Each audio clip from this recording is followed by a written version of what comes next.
Hello guys, good morning. ഇന്നുണ്ടല്ലോ നമുക്കൊരു free ടൈമാണ്. ഇന്ന് എല്ലാവരും ഫ്രീ ആയിരുന്നു. അപ്പോൾ ഒരു വൈകിട്ട് ഒക്കെ ആയപ്പോൾ നമ്മൾ പുറത്തേക്ക് ഇറങ്ങിയതാണ് കേട്ടോ. എന്താണെന്ന് വെച്ചിട്ടുണ്ടെങ്കിൽ എനിക്ക് കുറച്ച് വിത്ത് കിട്ടിയായിരുന്നു തക്കാളിയുടെ. ഞാൻ ഷോപ്പിൽ പോയപ്പോൾ വിത്ത് വാങ്ങിച്ചായിരുന്നു. പിന്നെ മണ്ണും വാങ്ങിച്ചായിരുന്നു. മണ്ണ് നമ്മുടെ കഴിഞ്ഞ ഇയറിൽ വാങ്ങിച്ചത്.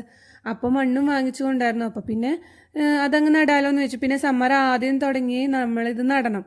എന്താണെന്ന് വെച്ചിട്ടുണ്ടെങ്കിൽ കഴിഞ്ഞ പ്രാവശ്യം ഇവിടെ ഇങ്ങനെ നടാനുള്ള ആഗ്രഹം കാര്യങ്ങളൊക്കെ ആയി വന്നപ്പോഴത്തേനും സമ്മർ പകുതി മുക്കാലും കഴിഞ്ഞായിരുന്നു. എന്നിട്ടാണ് ഞാൻ മുളകൊക്കെ നട്ടത്. അത് പക്ഷേ അപ്പോഴത്തേനും സമ്മർ കഴിയാറായി, വിൻ്റർ സ്റ്റാർട്ട് ആവാറായി. എന്നിരുന്നാലും എനിക്ക് അതിൽ നിന്ന് ഒരു 2 പച്ചമുളകൊക്കെ കിട്ടിയിട്ടോ. പച്ചമുളകാണ് ഞാൻ നട്ടിരുന്നത്.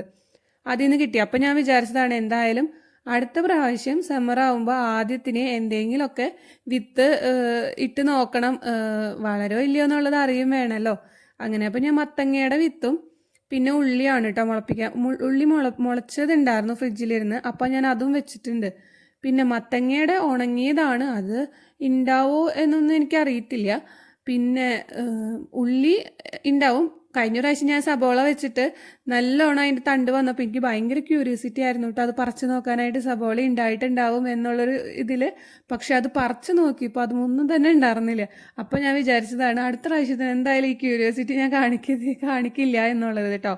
അപ്പോൾ എന്തായാലും അവസാനം വരെ വെയിറ്റ് ചെയ്തിട്ടാണ് ഞാൻ അത് എടുക്കുകയുള്ളൂ. ഉണ്ടാവോ ഇല്ലയോ എന്നുള്ളത് നോക്കാമല്ലോ നമുക്ക്. അങ്ങനെ അതെ തക്കാളിയുടെ പരിപാടിയൊക്കെ കഴിഞ്ഞു. അതിൻ്റെ ഇടയിൽ പൊന്നു വന്ന് ഭയങ്കര ഹെൽപ്പിങ്ങും കാര്യങ്ങളൊക്കെയാണ് കേട്ടോ. അവളുടെ കോരി വെച്ച് ചെയ്യമ്മേ എന്നൊക്കെ പറഞ്ഞിട്ട്. അപ്പോൾ പിന്നെ അവൾക്ക് പ്രശ്നം വേണ്ട, അത് വെച്ചിട്ട് ഞാൻ ഒന്ന് ഇതൊക്കെ ആക്കി എല്ലാം സെറ്റ് ചെയ്ത് പിന്നെ വെള്ളമൊക്കെ ഒഴിച്ച് അവിടെ വെച്ചു കേട്ടോ. പിന്നെ ഇവിടെ ഉണ്ടല്ലോ നമുക്ക് ഈ ഒരു ടൈമിനൊക്കെ ഇറങ്ങുമ്പോൾ കുറച്ചും കൂടി ഫ്രീ ആണ്, നല്ലൊരു ക്ലൈമറ്റ് ആണ്. എന്നാൽ അത്ര തണുപ്പില്ല, എന്നാൽ സ്വെറ്ററൊന്നും നമുക്ക് ഇടാതിരിക്കാൻ പറ്റില്ല കേട്ടോ. സ്വെറ്ററൊക്കെ ഇടണം. അപ്പോൾ ചെറിയൊരു തണുപ്പും പിന്നെന്താ നല്ലൊരു ക്ലൈമറ്റുമാണ്. അധികം ചൂടും ഇല്ല, എന്നാൽ ചെറിയ തണുപ്പും കാര്യങ്ങളൊക്കെയാണ്. അപ്പോൾ നമുക്ക് അവിടെ നിൽക്കാനും വർത്താനം പറയാനും ഒന്ന് ജസ്റ്റ് വാക്കിങ്ങിന് പോകണമെങ്കിലൊക്കെ പോകാൻ പറ്റിയൊരു ടൈമാണ് കേട്ടോ ഈ ടൈം.